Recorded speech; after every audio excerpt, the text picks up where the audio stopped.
నమస్తే, welcome to our channel. Revanth Reddy గారు ఇవాళ అసెంబ్లీలో పుష్ప 2 గురించి లేకపోతే అల్లు అర్జున్ అరెస్ట్ గురించి మాట్లాడడం జరిగింది. ఈ పూర్తి వివరాలు మాట్లాడదాం. ప్రస్తుతం మనతో పాటు మన స్టూడియోలో సోషల్ యాక్టివిస్ట్ కృష్ణకుమారి గారు ఉన్నారు. నమస్తే మ్యామ్. నమస్తే మ్యామ్, సో రేవంత్ రెడ్డి గారు స్పందించారని అనుకోవచ్చు. ఆల్రెడీ ఆజ్ తక్ ఇంటర్వ్యూలో కొన్ని విషయాలు మాట్లాడారు. బట్ స్టిల్ ఇవాళ మాట్లాడిన విషయాలు ఎలా ఉన్నాయంటే కనుక ఇండస్ట్రీని అంతా తిట్టిపోసారని అనుకోవచ్చు. ఓకే, అంటే వెళ్ళి అల్లు అర్జున్ ని పరామర్శించారు. మరి అక్కడ చిన్న బిడ్డ సంగతి ఏంటి? ఇంకా బ్రెయిన్ డెడ్ అయ్యి వెంటిలేటర్ మీద ఉన్నాడు. అలాగే at the same time government, మా తెలంగాణ గవర్నమెంటే కదా హైక్ చేసింది, నాకెందుకు కోపం ఉంటుంది అల్లు అర్జున్ మీద కానీ మూవీ మీద కానీ అనేసి ఆయన రెస్పాండ్ అయ్యారు. ఈ విషయాన్ని ఎలా చూడొచ్చు అని అంటారు? ఇప్పుడు రేవంత్ రెడ్డి గారు మాట్లాడింది ఆయన వెర్షన్లో ఆయన మాట్లాడింది కరెక్టే. కానీ ఆయన పోలీసుల నిర్లక్ష్యం గురించి ఎందుకు మాట్లాడరు? ఘటన జరిగిపోయిన తర్వాత పోలీసులు ఏం చేశారనేది ప్రశ్న కాదు ఇక్కడ. అసలు ఘటన జరగటానికి ముందు అర్ధరాత్రి షోకి పర్మిషన్ ఇచ్చింది మీ గవర్నమెంట్ సంగతి ఏంటి? అలాగే పోలీసులు థియేటర్ వాళ్ళు అప్లికేషన్ పెట్టుకుంటే బందోబస్తు గురించి అసలు అప్లికేషనే పెట్టలేదన్నారు ముందు. ఓకే, మళ్ళీ తర్వాత ఏమన్నారు? థియేటర్ వాళ్ళు చూపించేసరికి ముద్రేసి ఉన్నది, పోలీస్ ముద్రేసి ఉన్నది చూపించేసరికి అవునవును ఇచ్చారు, కానీ మీరు ఇచ్చిన తర్వాత మరి మేము బందోబస్తు ఇస్తామన్నామో లేదో కనుక్కోవాల్సిన బాధ్యత మీకు లేదా అన్నారు. రావద్దు అని చెప్పిన తర్వాత కూడా వచ్చారు. అది ఇంకా నెక్స్ట్ స్టోరీ. అది ఫస్ట్ ఏమన్నారు వాళ్ళు? ప్రెస్ మీట్ పెట్టి ఏసీపీ డీసీపీ అసలు మాకు ఆ థియేటర్ దగ్గర నుంచి మాకు ఏమీ రాలేదు బందోబస్తు గురించి అన్నారు. థియేటర్ వాళ్ళు చూపించారు లెటర్, ఇదిగోండి మేము ఇచ్చింది, అప్లికేషన్ ఇచ్చింది, దానికి సంబంధించి ముద్రేసి ఇచ్చారు వాళ్ళే అని. అప్పుడు అట్లా కాదు, మీరు అప్లికేషన్ వందల మంది ఇచ్చిపోతుంటారు, మీరు వచ్చి అసలు మేము ఇస్తామన్నామా ఇవ్వనన్నామా, ఏం చేస్తామన్నాము, ఎట్లా చేస్తామన్నాము అని మాతో మాట్లాడాలి కదా అన్నారు. ఇంకొన్నాళ్ళు పోయిన తర్వాత మేము అసలు బందోబస్తు ఇవ్వలేము, అల్లు అర్జున్ రావద్దని చెప్పండి అని చెప్పాము అని చెప్తున్నారు. మరి వాళ్ళు మరి ఇంత తతంగా నడిచినప్పుడు మొదట్లో ఏసీపీ డీసీపీ అంత అవగాహన లేకుండా ఎలా మాట్లాడారు? నేనేమి మీకు వాళ్ళకి మధ్యలో ఉత్తర ప్రత్యుత్తరాలు జరగలేదని నేను అనట్లా. ఈ సంగతి ఎందుకు వాళ్ళు చెప్పలేదు? మొదటి రోజు మొత్తం థియేటర్ మీదే ఎందుకు తోసేయాలని చూశారు పోలీసులు? ఇది ఒక అంశం. మరి థియేటర్ వాళ్ళు, పోలీస్ వాళ్ళు వీళ్ళకి చెప్పారు రావద్దని చెప్పండి అని చెప్పారు అని చెప్తున్నారు. లెటర్ కూడా ఉంది అని చెప్తున్నారు. మరి అలాంటప్పుడు థియేటర్ వాళ్ళు అల్లు అర్జున్కి చెప్పారా చెప్పలేదా? ఇప్పుడు క్లారిఫికేషన్ కావాల్సింది థియేటర్ వాళ్ళ గురించి, అల్లు అర్జున్ గురించి కాదు. థియేటర్ వాళ్ళని అడగాలి ఏమని, అల్లు అర్జున్కి ఇచ్చారా లేదా, మీరు మెసేజ్ ఇచ్చారా లేదా రావద్దు అని చెప్పి. పోలీస్ బందోబస్తు లేదు, జాగ్రత్త, వచ్చినా కానీ షో బిగిన్ అయిన తర్వాత దొడ్డిదారిని రండి అని మీరు ఎందుకు చెప్పలేకపోయారు అనేది థియేటర్ని కదా అడగాల్సింది. నేను ఇన్ఫార్మ్ చేశాను, నేను వస్తానంటున్నాను, ప్రతి హీరో రావడం ఆనవాయితీగా ఉంటుంది కాబట్టి నేను వస్తానని చెప్పాను, రావద్దు అని నాకేం చెప్పలేదు కాబట్టి నేను వచ్చేసాను. అల్లు అర్జున్ అదే కదా చెప్తాడు. మరి దీంట్లో ఇంత రాద్ధాంతం చేసుకోవాల్సిన అవసరం ఏముంది రేవంత్ రెడ్డి గారు మొదటగా ఆలోచించాల్సింది అసలు అర్ధరాత్రి షోకి పర్మిషన్ ఎందుకు ఇచ్చారు?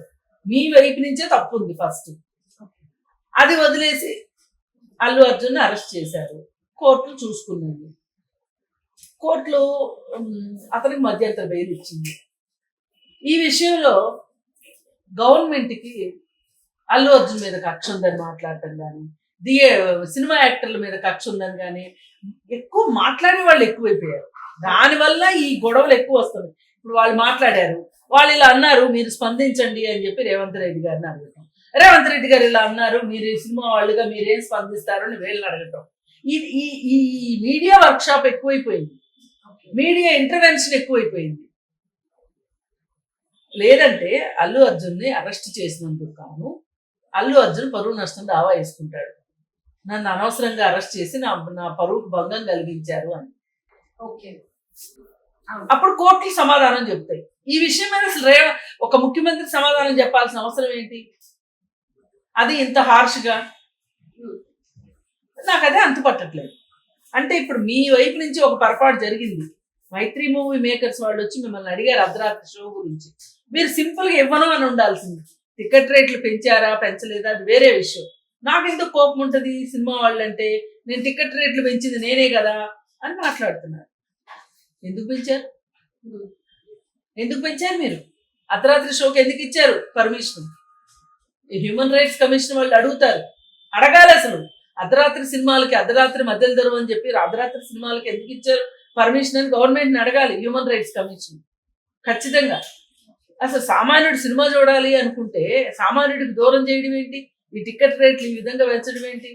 బీ టౌన్లో థియేటర్లలో కూడా మామూలు థియేటర్లలో అంటే ఈ పెద్ద పెద్ద థియేటర్లు కాకుండా మాల్స్లో థియేటర్లు కాకోకుండా చిన్న థియేటర్లలో కూడా 350 రూపాయలు టికెట్ అంటే ఏంటి అన్నట్టు. అసలు 300 రూపాయలు 350 రూపాయలు టికెట్లు అంటే ఒక ఇంట్లో నలుగురు చూడాలనుకుంటే ఎట్లా? అసలు ఎందుకు పెంచాలి? మొదటి వారం రెండో వారం అయినా అసలు ఈ జబ్బు దేనికి వచ్చింది? ఎక్కడి నుంచి వచ్చింది? అసలు బాహుబలి దగ్గర నుంచి వచ్చింది ఈ జబ్బు, అంతకుముందు లేదు ఇది.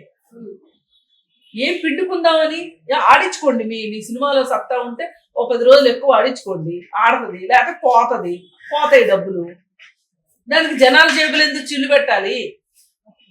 అది మీరు మీ వైపు నుంచి 2 తప్పులు జరిగినాయి. అర్ధరాత్రి షోకి పర్మిషన్ ఇచ్చారు, టికెట్ల రేట్లు పెంచారు, 2 తప్పే. మీరు ఇవ్వడం వల్లనే ఇంత జరిగింది. అసలు ఎందుకు అర్ధరాత్రి? పొద్దున్న 6 నుంచి పెట్టుకోవచ్చు కదా. సరే అది అయిపోయిన తర్వాత అసలు పోలీస్ శాఖ నిర్లక్ష్యం ఏంటి? అసలు ఈ విధంగా రకరకాల పొంతలు లేని సమాధానాలు చెప్పడం ఏంటి? ఒకళ్ళనొకళ్ళు నిరూపించుకుంటానికి ప్రెస్ల ముందు ఇవన్నీ చూపించడం దేనికి? ఇవన్నీ తప్పులు ఉన్నాయి. ఇవన్నీ తప్పులు అయిపోయిన తర్వాత చివరిలో అల్లు అర్జున్ అరెస్ట్ చేశారు.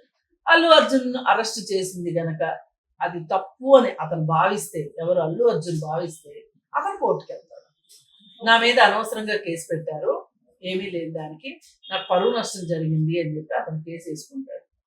అసలు ఎందుకు రేవంత్ రెడ్డి అసెంబ్లీలో అంత విలువైన సమయం, ఆ సమయాన్ని దీనికి వృధా చేసుకోవాల్సిన అవసరం ఏంటి? వాళ్ళ నైతిక ధర్మం, వాళ్ళ సినిమాకు వచ్చినప్పుడు ఆమె చనిపోయింది, కొడుకు హాస్పిటల్లో ఉన్నాడు అంటే వెళ్ళి చూడాల్సిన బాధ్యత ఆ కుటుంబం నైతిక బాధ్యత. మొన్న అందరూ అడగ్గా అల్లు అరవింద్ గారు వెళ్ళారు చూడ్డానికి. ఏమి అంతకుముందు ఎందుకు చూడడానికి వెళ్ళలేదు? ఇంతవరకు మీరు ఆ కుటుంబానికి ఏమి ఇచ్చారో ఎందుకు దాచిపెట్టి మాట్లాడుతున్నారు? అవును, అది కూడా ఒకటి పాయింట్ రేస్ చేస్తారు. అవును, 25 లక్షల వరకు మొత్తం అమౌంట్ ఇవ్వలేదు. మొత్తం కాదు, 25 లక్షలు ఇస్తామన్నారు. పైగా హాస్పిటల్ ఖర్చులు మేమే పెట్టుకుంటామన్నారు. భవిష్యత్తులో ఏదైనా అవసరం అయితే మేమే చూసుకుంటాము అన్నారు. ఆ 25 లక్షలు ఇవ్వలేదు, హాస్పిటల్ బిల్లు కట్టలేదు. సరే భవిష్యత్తులో ఏమైనా అవసరాలు వస్తే చూసుకుంటారంటే అది వేరే విషయం. మరి ఏంటిది? ఈ విధమైన మోరల్ రెస్పాన్సిబిలిటీ పెట్టండి, వాళ్ళ మీద తప్పు లేదు, కానీ లీగల్ రెస్పాన్సిబిలిటీ కూడా పెట్టండి. ఒకవేళ అది తనకి సమంజసం అనిపించకపోతే తను వేసేసుకుంటాడు. మధ్యలో మీ అందరూ ఎందుకు అల్లు అర్జున్ అరెస్ట్ ఎందుకు చేశారు అంటే కోర్టులు చూసుకుంటాయి. Okay, so first of all ఆ పర్మిషన్స్ ఇవ్వడమే గవర్నమెంట్ తరఫు నుంచి తప్పు. అండ్ చేసిన దానికి ఇప్పుడు అదే పనిగా అసెంబ్లీలో ఇంకా వేరే ఏ పబ్లిక్ డిస్కషన్స్ లేనట్లు ఇదే టాపిక్ ని మళ్ళీ ఆయనంతకు ఆయనే హైలైట్ చేస్తున్నారా అని అనుకోవచ్చు. మళ్ళీ తీసుకొని వచ్చి ఇది అదే అర్థం కావట్లేదు.